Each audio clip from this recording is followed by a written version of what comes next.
নমস্কার বন্ধুরা, জিও আপ চ্যানেলে আপনাদের সকলকে আমি স্বাগত জানাই। তো আজকে আমি যে বিষয় নিয়ে আলোচনা করব সেটা হলো atomic power station in India. গতকালের ভিডিওতে আমি ভারতের যে পারমাণবিক গবেষণা সংস্থাগুলি আছে সেগুলি নিয়ে আলোচনা করেছিলাম, সেগুলির নাম এবং সেগুলি কোথায় অবস্থিত। আজকে আমি যে বিষয় নিয়ে আলোচনা করব দেখো সেটা হলো যেটা ভারতের যে পারমাণবিক বিদ্যুৎ কেন্দ্র কোথায় কোথায় আছে এবং পরিকল্পিতভাবে কোথায় কোথায় গড়ে তোলার চেষ্টা করা হচ্ছে। তো দেখো প্রথমেই যার কথায় আসি, প্রথমেই নিচের দিক থেকে শুরু করি। দেখো কুদানকুলাম রয়েছে তামিলনাড়ুতে কুদানকুলামের এই বিদ্যুৎ কেন্দ্রটা পারমাণবিক বিদ্যুৎ কেন্দ্র 2014 সালে কিন্তু স্থাপিত হয়েছিল। আর এর নামটা সেটা হচ্ছে কুদানকুলাম অ্যাটমিক পাওয়ার স্টেশন। একটু তোমরা নোট করে নিও সবাই, কুদানকুলাম অ্যাটমিক পাওয়ার স্টেশন। তো এখানে কিন্তু দুটো পারমাণবিক চুল্লি রয়েছে, মোটামুটি 2000 মেগাহার্জ কিন্তু পারমাণবিক বিদ্যুৎ উৎপন্ন হয়। এবার দেখো ঠিক তার পরেরটায় কালপক্কম, এটাও কিন্তু তামিলনাড়ু রাজ্যে অবস্থিত। এটা কিন্তু অনেক পুরনো, 1984 সালে কিন্তু এটা হয়েছিল, 1984 সালে। এটার নাম কিন্তু এই যে কালপক্কমের যে পারমাণবিক বিদ্যুৎ কেন্দ্র, এটার নাম হচ্ছে চেন্নাই অ্যাটমিক পাওয়ার স্টেশন। এখানে মোটামুটি 440 মেগাহার্জ কম বিদ্যুৎ উৎপন্ন হয়ে থাকে পারমাণবিক বিদ্যুৎ কিন্তু। এরপরে দেখো এপাশে চলে আসি কৈগা বিদ্যুৎ কেন্দ্রটা কোথায় অবস্থিত? কর্ণাটক রাজ্যে অবস্থিত, কর্ণাটক অ্যাটমিক পাওয়ার স্টেশন এটার কিন্তু নাম।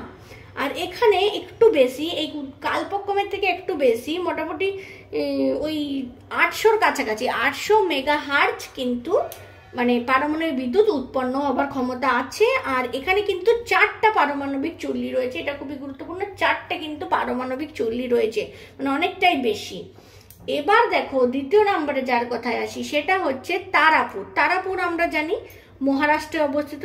তারাপুর অ্যাটমিক পাওয়ার স্টেশন কিন্তু 1969 সাল অনেক আগে এটা কিন্তু গড়ে উঠেছে মহারাষ্ট্রে। এটার নাম হলো তারাপুর অ্যাটমিক পাওয়ার স্টেশন। এখানে প্রায় 1400 মেগাহার্জের মতো পারমাণবিক বিদ্যুৎ উৎপন্ন হয়।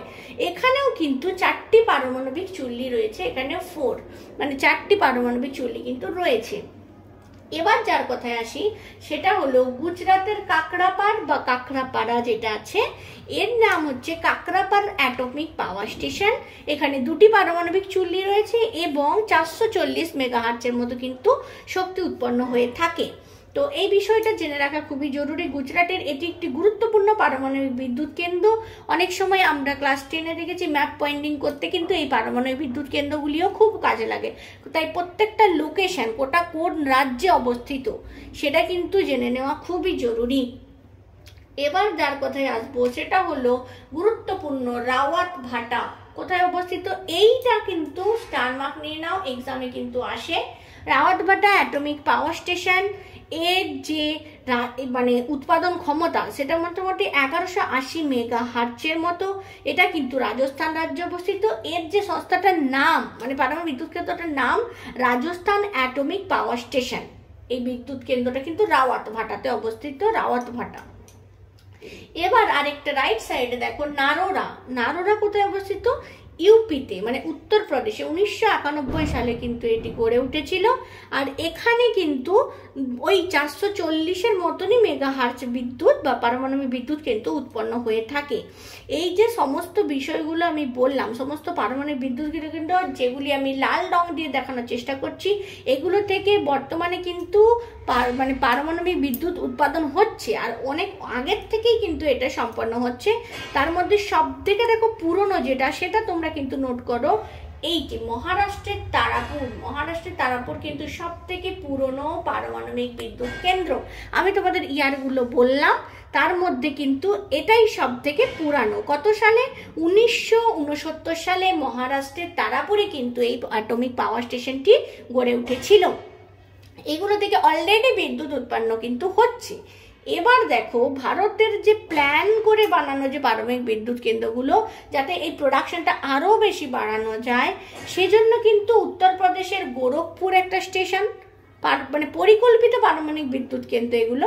এছাড়া রয়েছে অন্ধ্রপ্রদেশের কোভাদা এবং মহারাষ্ট্রের জৈতপুর মহারাষ্ট্রের জয়পুর, এখানে কিন্তু প্ল্যানিং করে মানে প্ল্যানভাবে বানানোর চেষ্টা করা হচ্ছে যাতে আরও পারমাণবিক বিদ্যুৎ উৎপাদনটাকে বাড়ানো সম্ভব হয় প্রপার ওয়েতে।